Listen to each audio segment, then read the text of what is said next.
Hello, welcome to the podcast and Happy New Year. I've completed the Advent Calendar series and now we're back to normal. Today we're sending out a cricket reading. The podcast is now available on Spotify, and that may make it easier for some people to access it, and also, of course, as one keeps suggesting, to subscribe and review. For new listeners, the podcast comprises mainly two things: poetry readings and readings or conversations about cricket. Please enjoy.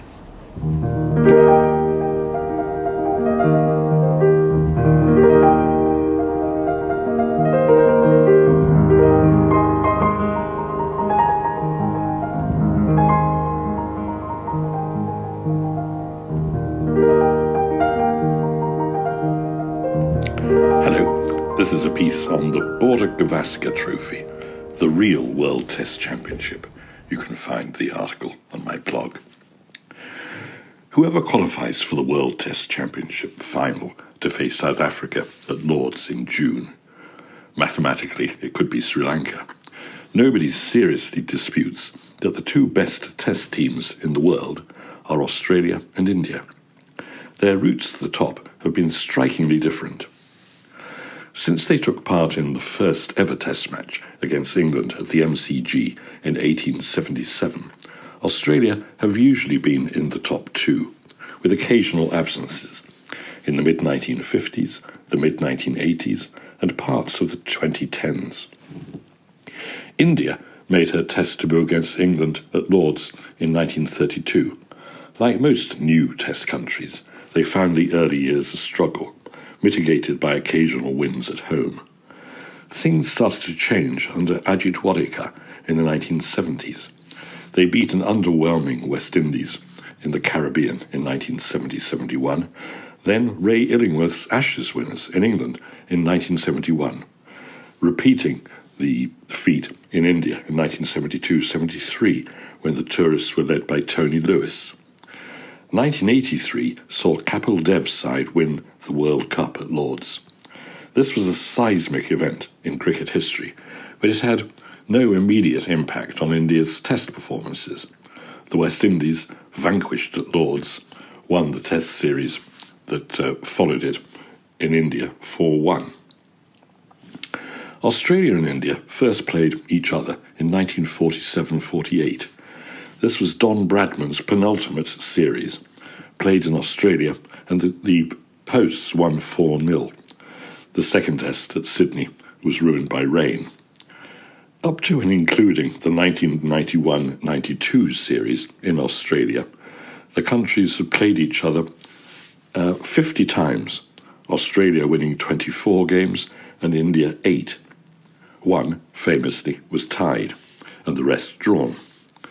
Of India's 8 wins, 3 were in Australia. 2 of those were in 1977-78, when Australia's best players were with Kerry Packer's World Series cricket. Bishan Bedi took 33 wickets for India in that series. The third came at the MCG in 1980-81. This was the famous match where India's captain, Sunil Gavaskar, was so dissatisfied with the umpiring decision that terminated his innings that he tried to persuade his opening partner, Chetan Chauhan, to leave the field with him. The 1991-92 series in Australia was won by the hosts 4-0, but the series was a harbinger of greatness to come. For both sides, Shane Warne made his debut for Australia, and an 18-year-old Sachin Tendulkar made centuries at Sydney, where he became the youngest player to score a Test 100 in Australia, and Adelaide. 2 champions not just for the 1990s, but for all time. That set a trend. Most of the unchallenged all-time greats of the world game who have emerged since then have played for either Australia or India. Glenn McGrath, Ricky Ponting, Adam Gilchrist, Steve Smith, Pat Cummins, Rahul Dravid, MS Dhoni, Virat Kohli, Jasprit Bumrah. 1996-97 saw the inauguration of the Border-Gavaskar Trophy, with a one-off test in Delhi won by India. In the Border-Gavaskar Trophy as a whole, before the current series, there have been 56 matches. Australia have won 20 and India 24. The World Test Championship final of 2023, played at the Oval and won by Australia, is not included. Nothing illustrates more clearly how the balance of power has shifted in Test cricket. Since 2008-09, the figures are even more striking. 34 played, 10 wins for Australia, 16 for India. Away wins are the thing. Any side ought to be able to defend its honour at home. Australia haven't won a series in England since 2001. Australia and India are both regarded as impregnable at home. That is what was so startling about New Zealand's recent 3-0 win in India. Since being trounced by Andrew Strauss's England in 2010-2011, Australia have lost only 2 home series. Both were to India, to Kohli's team in 2018-19, and to what was almost a reserve team under Ajinkya Rahane in 2020-21. A truly remarkable series in which India were bowled out for 36 in the first test, but went on to win the series with an amazing run chase at Fortress Gabba. India rediscovered old heroes like Cheteshwar Pujara and Rahane himself, and discovered new ones like Rishabh Pant and Washington Sundar. Pant was playing baseball before it had been invented. Meanwhile, Australia have played 3 series in India, from and including 2012-2013, and lost each one. Along the way, there have been some significant moments. One came way back in 2000-2001. Australia, under Steve Waugh, were unquestionably the strongest side in the world and were on an unbroken run of 16 wins, the 16th coming in the first test at Mumbai. They seemed to be en route for a 17th at Kolkata, when India were asked to follow on 274 runs behind. But Dravid, 180 not out, and VVS Laxman, 281, had other ideas, putting on 376 for the 5th wicket. Australia were then bowled out for 212, losing by 171 runs. It was only the 3rd time in history that a side had won after following on. Harbhajan Singh, often a thorn in Australia's side, took 6 for 73 in the second innings. In the 3rd and final test at Chennai, Harbhajan took 15 wickets in the match, as India won by 2 wickets. Ponting played 5 innings in the series, was dismissed by Harbhajan 5 times, and scored a total of 17 runs.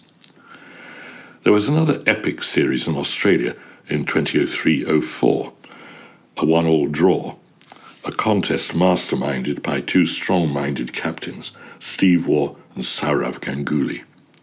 Sambit Bal in Wisden said India announced themselves as a force in Test cricket in this series. Dravid and Laxman carried on where they had left off in Kolkata, averaging 123 and 82 respectively. But the most extraordinary innings played for India was Tendulkar's 241 not out in the final test at Sydney, a game more or less hijacked to mark Waugh's farewell to Test cricket. Tendulkar had not reached 50 in the series. He was demonstrably in poor form. 188 of his runs came on the leg side. He just ground on to reach his highest first-class score.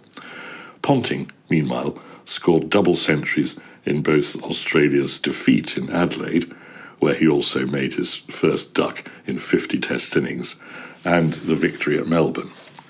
Anil Kumble headed India's bowling averages with 24 wickets at 28. Jason Gillespie headed Australia's with 10 wickets at 37. Ponting was in charge at home in 2007-08, when Australia won a 10th series 2-1. Their victory in the second test at Sydney saw them equal their own record of 16 consecutive wins. The game was one of exceptional tensions, exemplified by the conclusion, victory being gained with 9 minutes to spare, part-time spinner Michael Clarke taking the last 3 wickets in 5 balls. The match had a number of memorable features, including a magnificent 154 not out by Tendulkar. But most of the outstanding features were negative. There were some appallingly bad umpiring decisions and ugly behaviour from both sides. Among the more memorable after effects were Indian captain Kumble's comparison with Bodyline, Peter Roebuck's call for Ponting to be sacked, and the Indian board's curious assertion that it was impossible for Indians to be racist. One thing was demonstrably clear: India, already the game's financial powerhouse, were not going to be pushed around. As in 2001, Australia were once again prevented from taking their winning margin any further. India won the next 2 series in India, then went to Australia in 2011-2012 and lost 4-0. Clarke, now captain, made over 600 runs, including a dazzling 329 not out at Sydney. 6 Australians made centuries in the series. 1 Indian did. 23-year-old Kohli in the final test at Adelaide. India repaid the compliment in the next series, winning 4-0 at home in 2012-2013. This was the series when a number of Australian players were sent home for not doing their homework. R. Ashwin and Ravindra Jadeja shared 53 wickets for India in the 4 tests. India were back in Australia in 2014-15, losing a 4-test series 2-0. The series saw record-breaking levels of run scoring, especially by the 2 captains. Smith scored 769 runs at 128.16. Kohli, who took over from Dhoni in the course of the series, scored 692 at 86.5. Both men scored 4 centuries. The team's respective leading wicket-takers were off-spinners Nathan Lyon for Australia and Ashwin, together with Ishant Sharma. There have been 4 series since then, 2 in India and 2 in Australia, and India have won all of them. Not surprisingly, the cricket world has been hugely looking forward to the current series. India's startling home defeat to New Zealand in October seemed to make Australia favourites, and then along came Perth. There have been some wonderful test cricket all over the world since COVID. Isn't everything now either pre- or post-COVID? But this game, and the 4th test at Melbourne, until India's undignified collapse on the final afternoon, were utterly enthralling from beginning to end. In the case of Perth, from India's apparently humiliating dismissal for 150 on the first day to their overwhelming victory on the 4th. There were 2 crucial, almost emblematic passages of the game that paved the way for India's success. The first was Bumrah's unplayable spell on the first evening. He lays down challenges which must give the best batters in the world nightmares. The second was the opening partnership of 201 in India's second innings between Yashasvi Jaiswal, 161, and K.L. Rahul, 77. They took 63 overs. This was, as people say, proper test match batting. Jaiswal, whose backstory is an extraordinary one, is already a huge name in the IPL. He is poised to succeed Kohli as cricket's global superstar. Rahul bats everywhere in the order. He was opening because Rohit Sharma was on paternity leave. He made his test debut in that high-scoring 2014-15 series and made a century in his second test. He has a career average of 34, but looked the most technically sound batter in the game. Meanwhile, Kohli made 100 and Smith made a first ball duck. It came as no surprise that Australia bounced back strongly to win the pink ball game in Adelaide. Their pace attack, Cummins, Mitchell-Starc, each of whom took 6 wickets in an innings, and Scott Boland, replacing the injured Josh Hazlewood, is still a fantastic combination. Both sides are in a similar stage of development at the moment. Some players seem almost over the hill. At 38, Usman Khawaja seems very old for an Australian Test player. And despite his 100, Kohli and also Sharma do seem past their best. Other players, on the other hand, Nitish Kumar Reddy and Sam Constas in particular, are right at the start of what could be glittering careers. Smith and Cummins, 2 of the all-time greats, are perhaps providing the difference between the two sides. Another difference is that Australia always know what their best team is. India don't seem to know, and injuries didn't help, and neither did the mid-series retirement of Ashwin. Nobody would confidently predict the outcome of this series. These are 2 teams that are wonderful to watch, and the series merits comparison with the epic 1960-61 series between Australia and the West Indies. The only certain thing at the moment is that the fate of the Border-Gavaskar Trophy is still unclear. India will retain it if they win at Sydney next week. But momentum, and everybody's very excited by momentum, seems to be with Australia.